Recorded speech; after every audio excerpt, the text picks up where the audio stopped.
Today, we're joined by one of New York City's own, a player I've been following for quite some time, since his days at Archbishop Stepanak. He is from the Boogie Down Bronx.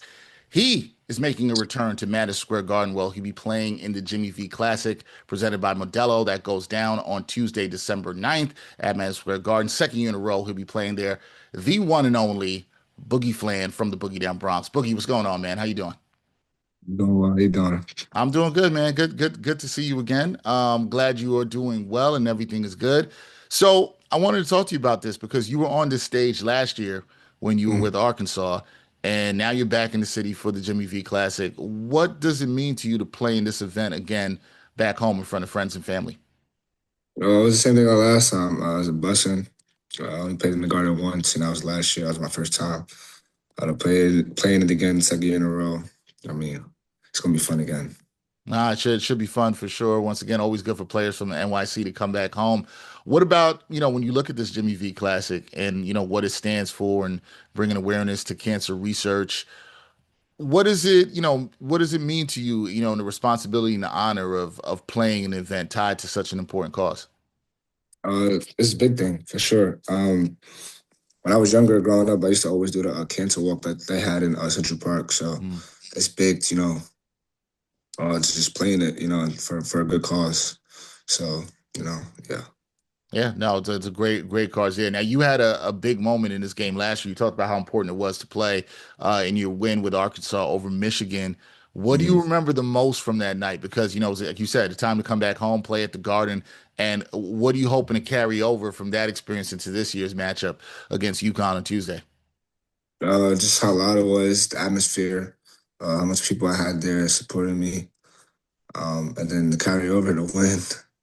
That's not what were there any nerves for you in terms, just to follow up on that, any nerves for you stepping on the Garden floor that first time playing there? Any Um, nerves? no, I mean, if there were nerves, there was probably good ones. Just like Mm. excited to be out there. My first time playing in the Garden. Just how many people was there. It was cool though. Nah, it's cool. Always good when you step on the Garden floor. Now, you made the decision to transfer from Arkansas to Florida after your freshman season. What were the biggest factors that made Florida the right fit for you, in your sophomore year? And what's your experience been like in Gainesville thus far? Gainesville has been amazing.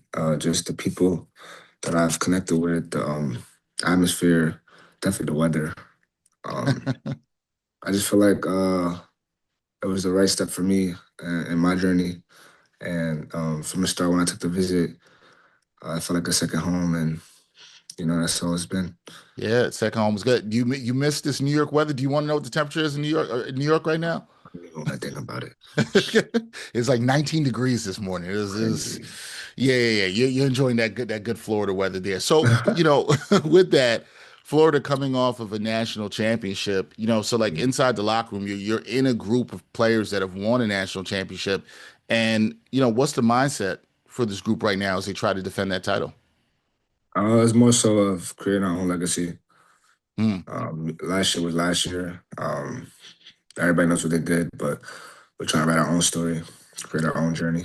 How hungry are you for that in terms of, now just not just being a part of it, but being able to say, hey, I was a national champion. Like how would you feel about being able to accomplish that this year? I'm very hungry. Not a lot of people could say they did that. Um, the standard's the standard. We're all being held to it, and we just gotta go out and execute it. Yeah, got to execute that. Now, on Tuesday in the Jimmy V Classic, you're going to be going up against UConn, top five team. They're playing really Mhm. well, one of the toughest matchups in the country. What do you think this Florida group, you and your guys, need to do to come out on top with a statement win at the Garden? Definitely need some resiliency. Coming off a tough 1 point loss at Duke, to now play another blue blood. We got to show some resiliency. We got to bounce back. Got to go out there, focus, discipline. We know that's like a home game for them. UConn only being like an Mm. hour and a half away from the Garden. So we just got to be ready for the matchup. Got to Yeah. come out, execute what the game plan is, and we got to do what we do. Yeah, I know you'll be ready before. I'm curious with this about you because you and I, we talked a little bit about this when you were coming out from high school, and making a decision. But you've also spoke before about NIL opportunities and how that's changed the landscape for college athletes. From your perspective now that you've been in college a year, now this is your second year as a sophomore. How has NIL shaped your path and your approach to building a long-term career, not just in college, but beyond that?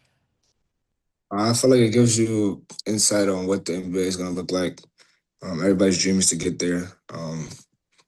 You don't want to get there and just not know what to do with your money or like certain things that you need to be aware of, you know? So I feel like college is like the step in the right direction to get to the NBA and understanding that aspect, that business side of, of the floor. Cause it's not just on the court, it's off the court too. Right. It's funny, Boogie. A lot of people when they talk about that with the NIL, I don't think they talk. That's why I was glad to hear you say it. I don't think they talk a lot about the business aspect. They're just like, oh, well, athletes are getting paid, which they should have have been for quite some time. But the way you've talked about it is just the learning aspect. And do you feel like you've learned a lot in these last couple of years, like high school to college, and now going from one school to another? Do you feel like you've learned even more about the business and how to handle things for yourself? No, for sure. I feel like there's always room to learn. You got to be open to that, especially in this, and because we're all learning together, Right. because stuff is changing every day. So we don't know what's what or like what's gonna stick. So definitely got to be open to learn. Good.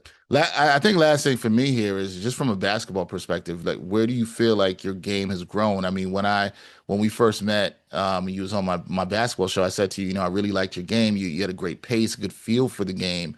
Where do you feel like you've grown from your Stepping Act days to your Arkansas days to now at Florida? And what do you believe you can show people that you could do at the next level? I feel like my leadership, definitely my physicality. Just over the summer, just locking in on my body and trying to get bigger and stronger. Different reads and just being a leader on the floor. Being that second coach, understanding, what's needed of me, when to score, when to pass, just things like that. I like that. Leadership is improving. Everybody, that is Boogie Fland. He's going to be playing in the Jimmy V Classic presented by Modelo at Madison Square Garden Tuesday, December 9th. Boogie, I'm going to try to pull up to the garden, see if I can see you there. It'll be nice to see you again, but good luck on Tuesday. Appreciate you. Thank you. Appreciate you too, man. Thank you.